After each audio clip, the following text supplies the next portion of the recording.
平常我们泡面的话，就是这也是比较便宜的那种泡面。然后呢，等一下要拌到鸡蛋里面，所以要稍微捏碎一下，那它等一下比较好去操作，它比较容易拌那个鸡蛋。我们看到是金表吗？对，不是金表，煎饼。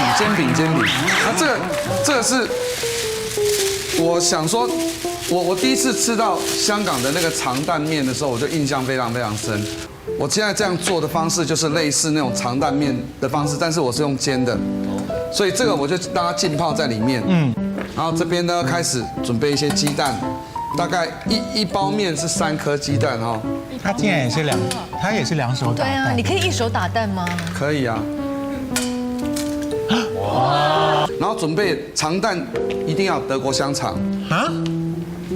我用了德国香肠，就是那个德式香肠那个。德国香肠好买吗？很好买，超市都有啊，台湾都有做。热狗就可以了。然后加上一些葱花。你的金表是真的吗？好闪哦！高老师好闪哦，好显眼。不要注意金表。然后呢，调味包只要粉就好了，像这个有牛肉粉嘛，所以才会有牛肉味道。所以我今天用的是牛肉面哦，最传统的那个牛肉面。我们把这个粉呢全部加进来拌一拌，好，全部把它拌好了以后，这个面也好了，把这水沥掉，然后放进来。这个泡的时间是你们一般的泡面的时间吗？差不多啊，3分钟左右啊。OK。然后全部把它拌均匀，那你就不需要再额外再添加什么其他的都不用了。然后现在是要炒吗？用煎的方式。大家一起看你做菜，你会有压力吗？不会啊。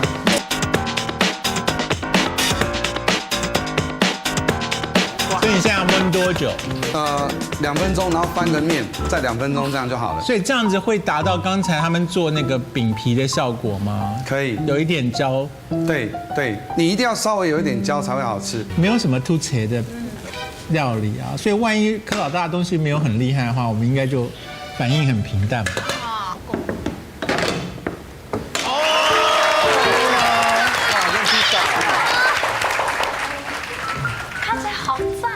真的是一个饼哎，外酥里嫩的感觉，哇，好棒！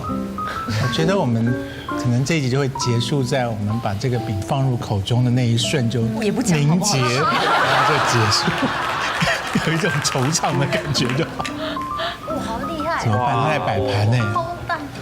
这外面是酥的，然后里面是软的。好，各位同学要有领悟喽。好，柯老大做给你们吃的。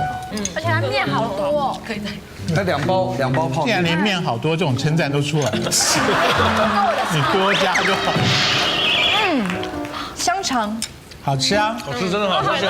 外面真的是有焦香的，然后还有那个煎的过的，而且主要它的味道是互相协调在一起，对，融合在一起。而且这是红烧牛肉面哦，大厨师还是很厉害的。对。